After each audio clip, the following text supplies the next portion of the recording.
According to official records filed by the Phoenix Police Department, the last confirmed sighting of 17-year-old Alissa Turney occurred on the afternoon of May 17, 2001, at approximately 12:15 p.m.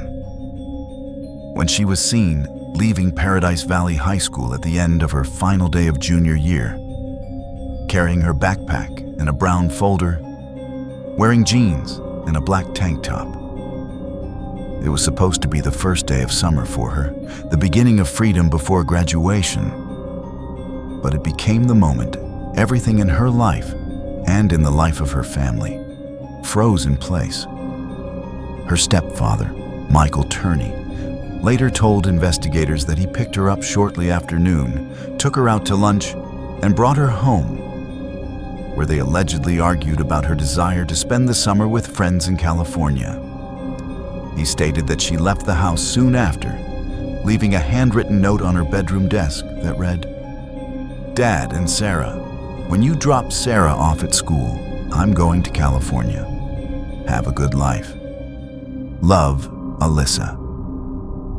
She was never seen again. The initial missing person report was filed by her stepfather the following evening. The responding officer noted no sign of forced entry or struggle. Her backpack, wallet, and most personal items were still in the bedroom. The only things missing were her cell phone and a few items of clothing. For nearly a decade, that was all the official narrative contained. A teenage runaway. Another name on a list of disappearances in a city that saw too many of them. But the details never aligned neatly, and the gaps in Michael Turney's timeline would later become the center of one of the strangest and most disturbing missing person investigations in Arizona's history. Investigators documented that Alissa had been described by teachers as bright, outspoken, sometimes defiant, but deeply protective of her younger half-sister, Sarah Turney. She worked part-time at a restaurant, maintained steady grades, and had made plans to attend community college after graduation. Friends later told police she had no intention of leaving Arizona and had never mentioned traveling to California. At first, officers believed the note might indicate a spontaneous runaway. But by early June 2001, as days passed without phone activity, credit card use, or contact with friends, detectives began to question that assumption. A search of the Turney home produced no additional physical evidence, though officers noted that the girl's personal calendar ended abruptly on May 17th, with no later entries. In August 2001, Detective William Anderson from the Missing Persons Unit took over the case. His early field notes described Michael Turney as cooperative but overly defensive, eager to control narrative, and that he provided extensive commentary unrelated to the disappearance. He gave the detective several of Alissa's personal notebooks and a cassette tape labeled School Project, which later turned out to contain ordinary classroom audio. Years passed quietly. The file grew thin. In 2006, after multiple follow-up attempts failed to locate new leads, the case was reclassified as inactive. Then, in 2008, everything changed. While reviewing cold cases for cross-reference, federal agents executed a search warrant at the Turney residence based on unrelated information concerning explosive materials.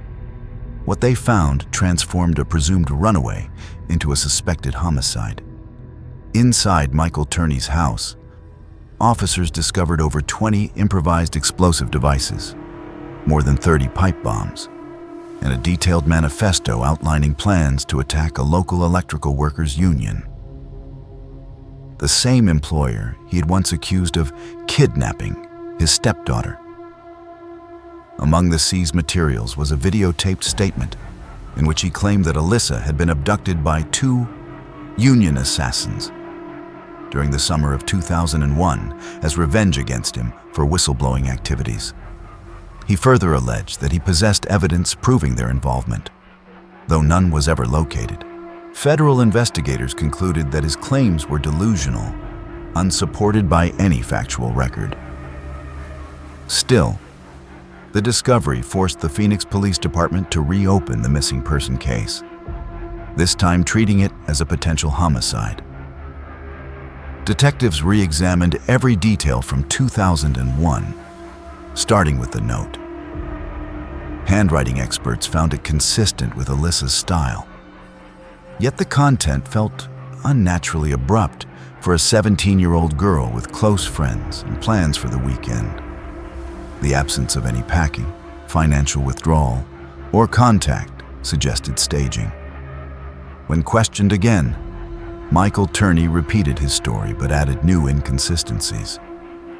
He claimed he had driven to the Union Hall that same afternoon to confront the men he believed were following him, leaving Alissa at home.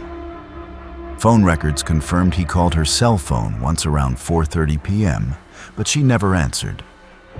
The tower location indicated her phone was still within a mile of the family residence.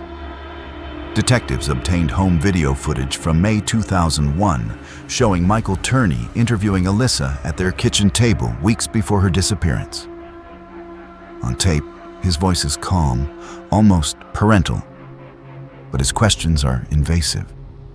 Where she goes, who she sees, who she talks to, what she does when he's not around. At one point she sighs and says, "You're the only one who ever makes me feel this way."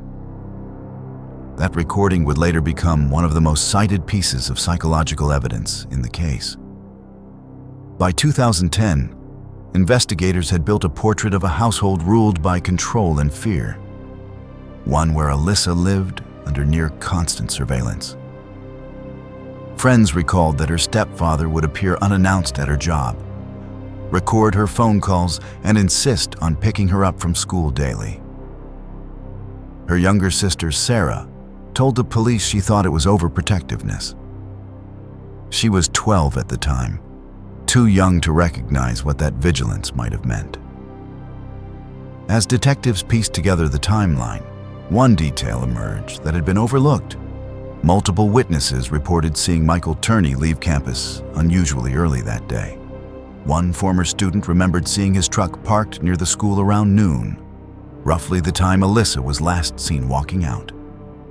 An internal memorandum from the Phoenix Police Homicide Division, dated March 2011, summarizes the working theory. Subject likely deceased shortly, after 17, May 2001. Suspect Michael Turney primary person of interest, motive undetermined, evidence circumstantial. But despite the mounting suspicion, there was no body, no weapon, and no definitive proof of foul play. Without those, prosecutors declined to move forward.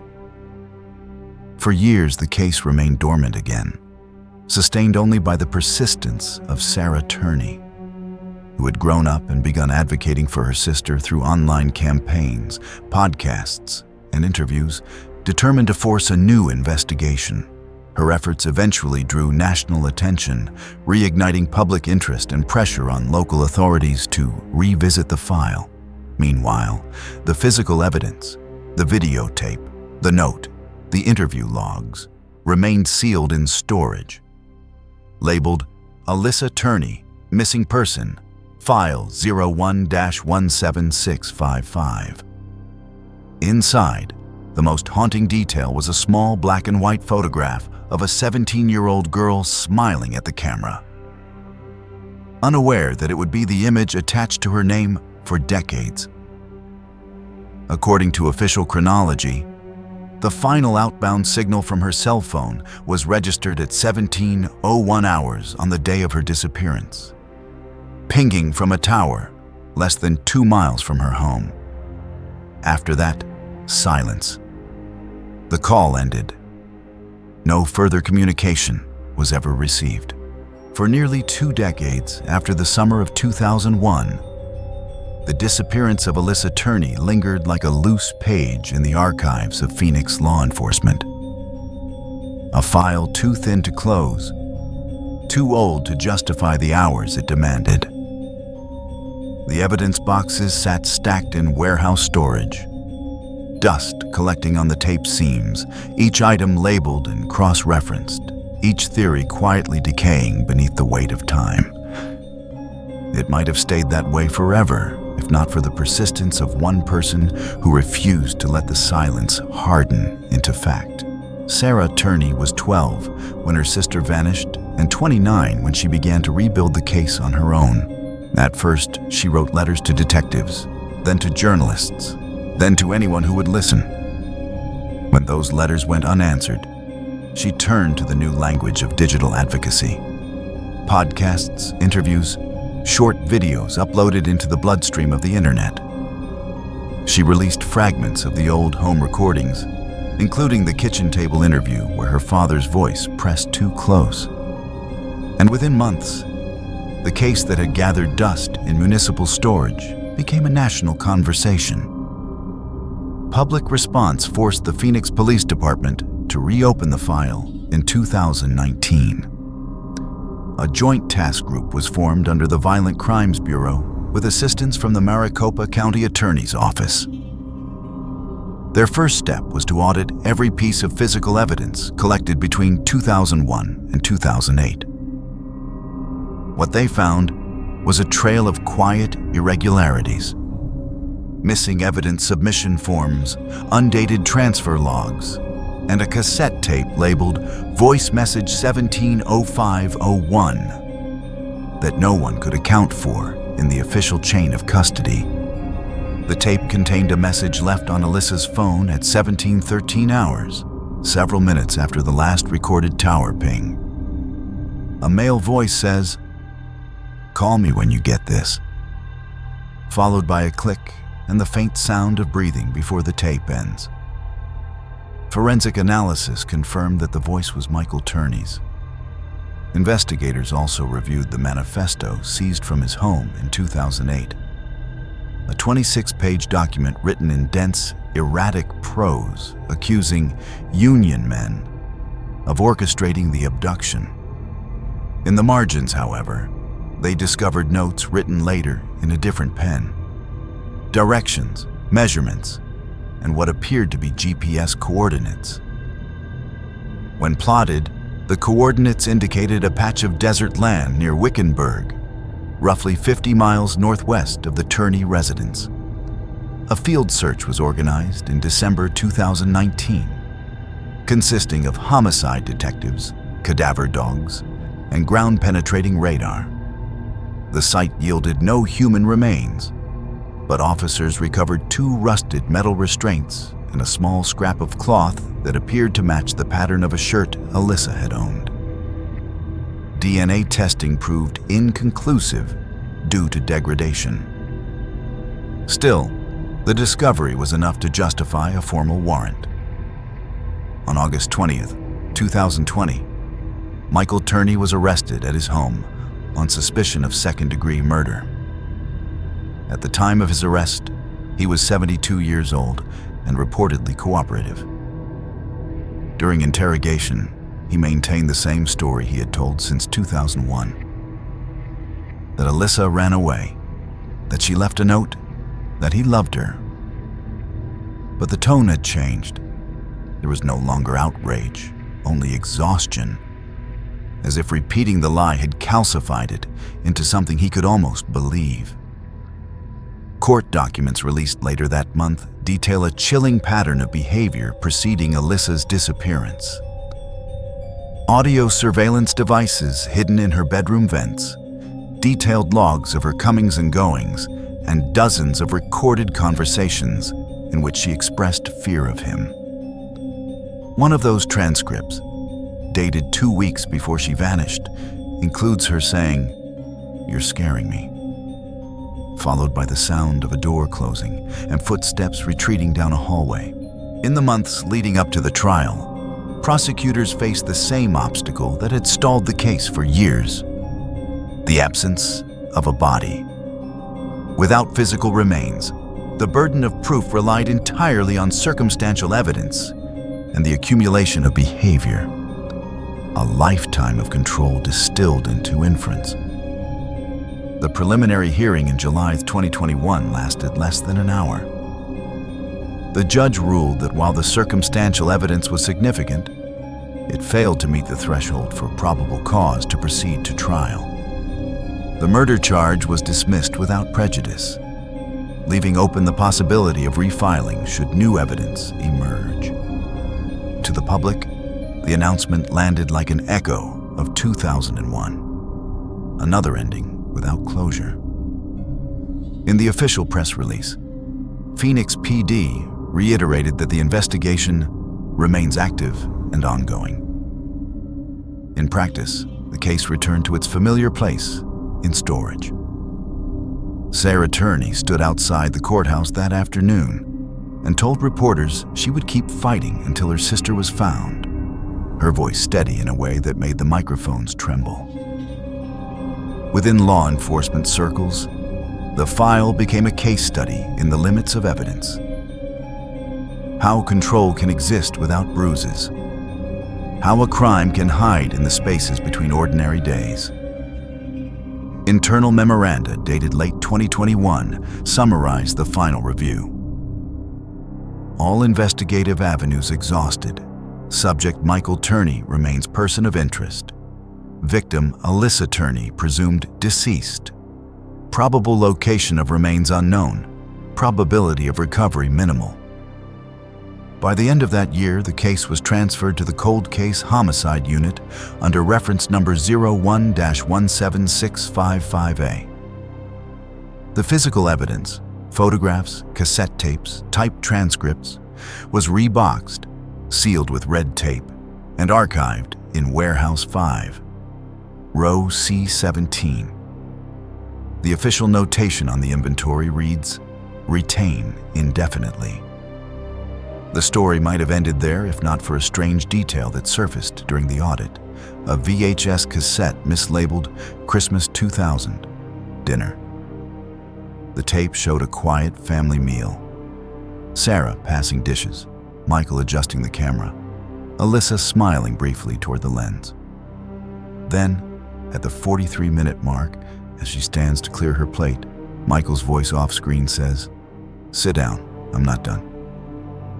The image stutters, the tape glitches, and when it recovers, she's sitting again, eyes lowered, silent. Investigators noted it as non-evidentiary context. But anyone who has seen the clip describes the same reaction, an instinctive chill, as if the violence had already happened, just not yet in time. Today, more than 20 years later, Alissa Turney's name remains active in the National Missing and Unidentified Person System. Her sister continues to speak for her, her voice crossing the same airwaves that once carried the emergency call logs. Somewhere in the archives of the city, a box still holds the tape, the note, the photograph of a 17-year-old girl whose final summer never began. According to the final line in the 2021 administrative summary, case unresolved. Evidence retained. Status pending discovery. And until that discovery is made, until someone uncovers what was buried in the quiet afternoon of May 17th, 2001, the girl who never came home remains officially missing.